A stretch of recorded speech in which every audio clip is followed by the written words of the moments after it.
देवों के देव महादेव बहुत ही भोले माने जाते हैं, इसलिए उनका एक नाम भोलेनाथ भी है। पौराणिक मान्यतानुसार भगवान शंकर को प्रसन्न करने के लिए किसी भी तरह के खास विशेष पूजन की आवश्यकता नहीं होती, क्योंकि कहा जाता है कि वह तो भोले हैं और भक्त की मन से की गई क्षणिक मात्र की भक्ति से ही वह प्रसन्न हो जाते हैं।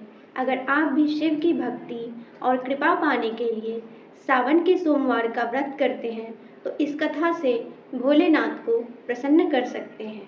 किसी नगर में एक धनी साहूकार रहता था। वह धन धान्य से संपन्न था। नगर के सभी लोग उसका सम्मान करते थे। इतना सब कुछ संपन्न होने के बाद भी वह साहूकार बहुत दुखी था, क्योंकि उसका कोई पुत्र नहीं था। पुत्र प्राप्ति की इच्छा से वह प्रत्येक सोमवार भगवान शिव की व्रत पूजा किया करता था और शाम के समय शिव मंदिर में जाकर शिव जी के सामने घी का दीपक जलाया करता था। उसकी भक्ति देखकर माँ पार्वती प्रसन्न हो गई और भगवान शिव से उस साहूकार की मनोकामना पूर्ण करने का निवेदन किया। भगवान शिव बोले, पूर्व जन्म के कर्म अनुसार इस साहूकार के भाग्य में पुत्र नहीं है। शिवजी द्वारा समझाने के बाद भी माँ पार्वती नहीं मानी और उस साहूकार की मनोकामना पूर्ति हेतु वे शिव जी से बार बार अनुरोध करती रहीं। अंततः माता के आग्रह को देखकर भगवान भोलेनाथ को उस साहूकार को पुत्र प्राप्ति का वरदान देना पड़ा।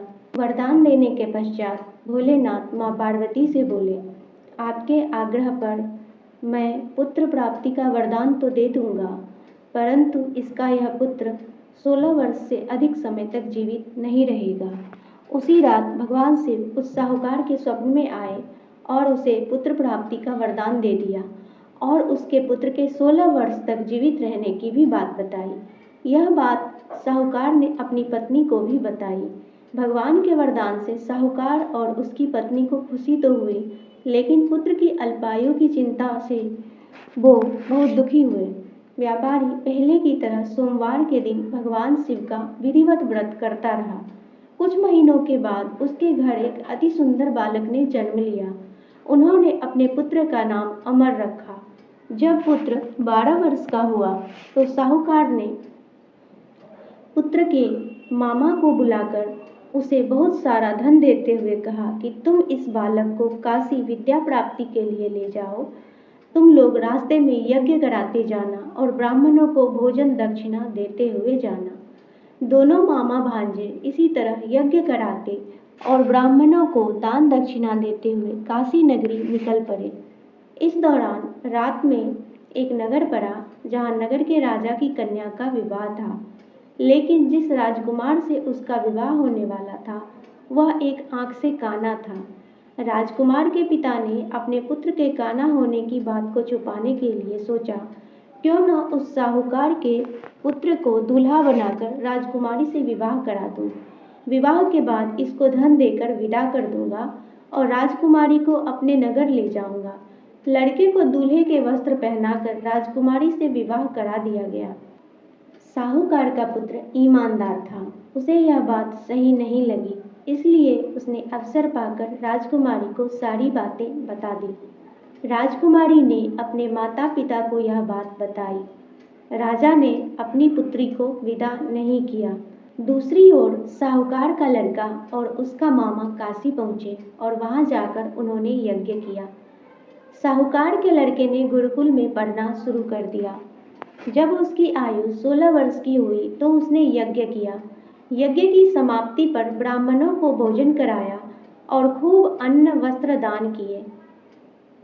रात को वह अपने शयन कक्ष में सो गया और शयनावस्था में ही उसके प्राण पखेरु उड़ गए। सूर्योदय पर मामा मृत भांजे को देखकर विलाप करने लगा। लड़के के मामा के रोने के स्वर को भगवान शिव और माता पार्वती ने सुना। माता पार्वती ने भगवान से कहा, प्राणनाथ, मुझे इसके रोने के स्वर सहन नहीं हो रहे। आप इस व्यक्ति के कष्ट को अवश्य दूर करें।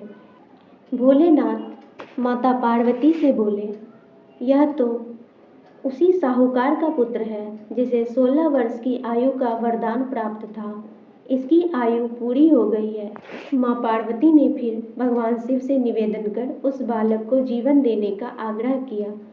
माता पार्वती के आग्रह पर भगवान शिव ने उस लड़के को जीवित होने का वरदान दिया और कुछ ही पल में वह जीवित होकर उठ बैठा। शिक्षा समाप्त करके लड़का मामा के साथ अपने नगर की ओर चल दिया। दोनों चलते हुए उसी नगर में पहुंचे जहां उसका विवाह हुआ था। उस नगर में भी यज्ञ का आयोजन किया। समीप से गुजरते हुए नगर के राजा ने यज्ञ का आयोजन देखा और उसने तुरंत ही लड़के और उसके मामा को पहचान लिया।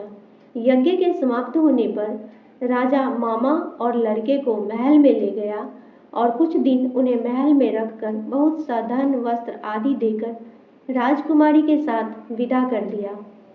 इधर भूखे प्यासे रहकर व्यापारी और उसकी पत्नी बेटे की प्रतीक्षा कर रहे थे। उन्होंने प्रतिज्ञा कर रखी थी कि यदि उन्हें अपने बेटे की मृत्यु का समाचार मिला तो दोनों अपने प्राण त्याग देंगे। परंतु जैसे ही उन्होंने बेटे के जीवित वापस लौटने का समाचार सुना तो वे बहुत प्रसन्न हुए। अपने बेटे के विवाह का समाचार सुनकर पुत्रवधू राजकुमारी को देखकर साहूकार और उसकी पत्नी की खुशी का ठिकाना ना रहा। उसी रात भगवान शिव ने साहूकार के स्वप्न में आकर कहा, हे श्रेष्ठी, मैंने तेरे सोमवार के व्रत करने और व्रत कथा सुनने से प्रसन्न होकर तेरे पुत्र को लंबी आयु प्रदान की है। पुत्र की लंबी आयु जानकर साहूकार बहुत प्रसन्न हुआ और उसने अपनी पत्नी को भी यह बात बताई। दोनों बहुत प्रसन्न हुए और भगवान शिव को और माता पार्वती को प्रणाम किया। शिव भक्त होने तथा सोमवार का व्रत करने से साहूकार की सभी मनोकामनाएं पूर्ण हुई।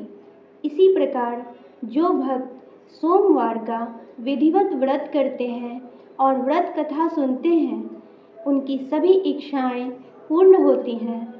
जय पार्वती माता, जय भोले बाबा।